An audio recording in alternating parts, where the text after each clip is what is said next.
Not a bad deal, right? Nathaniel Leahy Sr. was just 26 years old when his life was hijacked by the justice system. Before that, he was just your average man trying to keep a roof over his family's head. Man's got one job in my book, and that's to put food in his kid's mouth. I did what I had to do, took what I needed. You stole what you needed. You watch your kids be hungry. See if you don't steal some food stamps, cash, whatever's around. I never stole nothing wasn't for my family.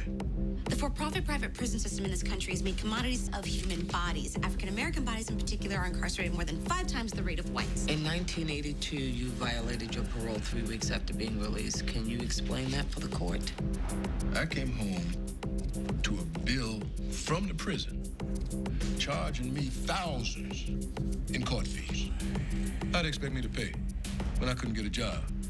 I was a convicted felon. You should quote Jay-Z. You wrote a New York Times op-ed about the parole system. The judge isn't going to know who Jay-Z is. No, it's not about Jay-Z. It's about the fact that even the slightest probation infraction can send you back to jail for a sentence longer than your original crime. I wasn't allowed to get a traffic ticket or be near liquor. Missed my curfew? Oh. Add a section about the systematic destruction of families, that the children that are separated from their parents are more likely to fall into a life of crime themselves. I'm not talking about my baby. Each time I went back to jail, I was a target. Everybody wanted to test out the boxer. They tore me till I had no choice. It was kill or be killed. Shouldn't we at least address the murder? Who did he murder? I didn't want to hurt that fella. He come at me in the yard. Talking about he wanted to see what the boxer had inside of him. He threw the first punch. I swear. And something went off in me, and I blinked, and I was on top of him, pounding as hard as I could. I felt his skull crack under my fist.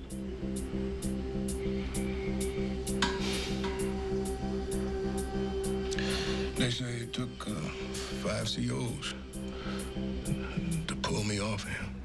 Do you remember how long you'd been in solitary before this happened? Oh. Month? No. A year.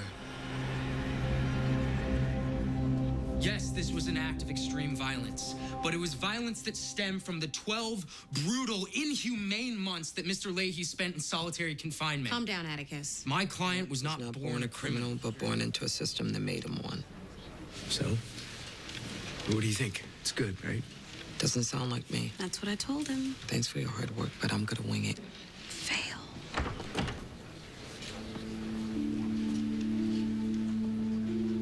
This is the class action trial of Leahy versus the Commonwealth of Pennsylvania.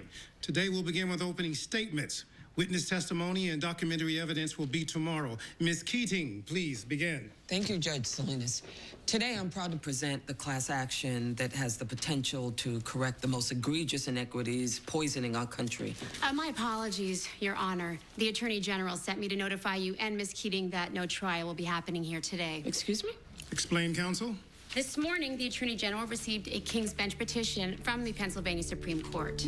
They're pulling the case from trial court in order to hear it themselves. Oh, God. Why, oh, God, what's happening? They're stealing the case. Your Honor, the Governor and Attorney General have clearly called in some backroom favors to make sure I don't get a chance to argue my Not case. true, Judge. As the petition states, the state Supreme Court has asked that both sides submit a written brief in lieu of a trial. The entire case is predicated on the fact that my plaintiffs have never seen the inside of a court, and now it's happening again. You can put this all in your brief to the justices, Ms. Keating. A written document cannot communicate the gravity of injustice at stake here. I agree with you, but we all know the 7 justices in Harrisburg rule over whatever decision I make. This decision is out of my hands, Ms. Keating. Court adjourned.